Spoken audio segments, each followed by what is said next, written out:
साहेब एक मिनिट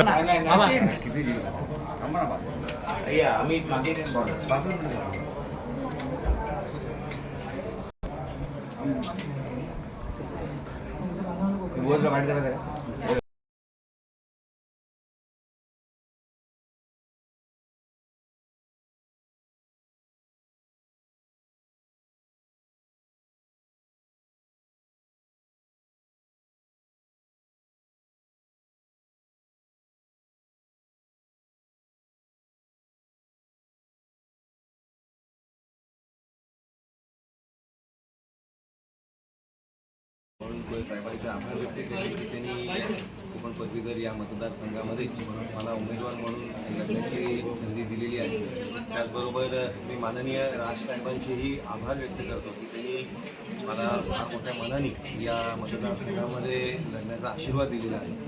त्याचबरोबर अविनाशजी जाधव आहेत, अभिजितजी पानसे आहेत, यांनीही फार मोठ्या मनाने पूर्ण शक्तींशी या मतदारसंघामध्ये महायुतीचा उमेदवार, भारतीय जनता पार्टीचा उमेदवार मला निवडून आणण्यासाठी पूर्ण ताकदीने काम करतील असं शब्द दिलेला आहे.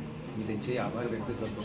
आणि निश्चितपणे आपण जर बघितलं की राष्ट्रवादीची ताकद आहे, माननीय तटकरे साहेब आहेत, माननीय राणेसाहेब आहेत, यांच्या माध्यमाने कोकणामध्ये झालेला विकास असेल, त्याचबरोबर राष्ट्रवादीच्या माध्यमाने संस्थात्मक ज्या ताकदी आहेत, त्याचबरोबर या लोकसभेच्या निवडणुकीमध्ये आपण आताच बघितलं की माननीय चव्हाण साहेबांच्या माध्यमाने जो यशाचा आलेख हा आपण कोकणामध्ये बघितला तो निश्चितपणे कोकण पदवीधरमध्ये आपल्याला रिपीट होताना दिसणार आहे. सर महायुती म्हणजे शिवसेनेचे मध्ये अनेक कामं झाले, मग ते UPSC MPSCचे जे सेंटर्स आहेत ते चालू होण्याच्या संदर्भातला असेल, प्रत्येक जिल्हानिहाय MPSC UPSCचे सेंटर्स चालू झाले पाहिजे ही मागणी आहे. ग्रंथालयामध्ये डिजिटलायझेशन, शाळेमध्ये डिजिटलायझेशन असा जो संकल्प आम्ही घेतला होता त्या पद्धतीने काम सुरू आहे. त्याचबरोबर इन्क्युबेशन सेंटरचं ज्याच्या माध्यमाने युवकांना रोजगार उपलब्ध होईल याचं मार्गदर्शन, त्याचबरोबर केंद्राच्या अनेक योजना त्यांच्यापर्यंत पोचण्यासाठी वारंवार घेतलेले कार्यक्रम, नीट JEEच्या संदर्भातलं प्रशिक्षणाचं काम, असे अनेक काम हे माझ्या माध्यमाने मी सातत्याने केलेले आहे. आणि त्याचं कार्य अहवाल हे कर्तव्यपद म्हणून आपण प्रकाशितही केले, ते लोकांपर्यंत वितरितही केले. त्याच्यामध्ये सविस्तर आपल्याला सगळं वाचायला भेटेलच.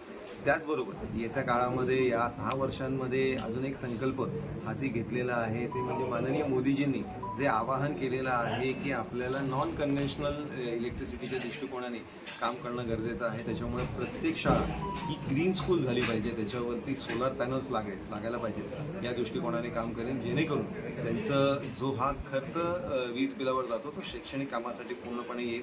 त्याचबरोबर शिक्षकांच्या भरती संदर्भातला प्रश्न असेल, शिक्षकांना नाहक होणारा शिक्षणाच्या खात्यातल्या अधिकाऱ्यांकडनं होत असेल तो त्रास, या सगळ्या गोष्टींसाठी वारंवार मी आवाज उचललेला आहे. सभागृहाच्या माध्यमाने असेल, मंत्री महोदयांच्या माध्यमाने असेल, आणि त्याच्यामुळे अनेक प्रश्न सोडवण्याचं यशही मला निश्चितपणे प्राप्त झालं. सर शरद पवार गटाच्या वतीनं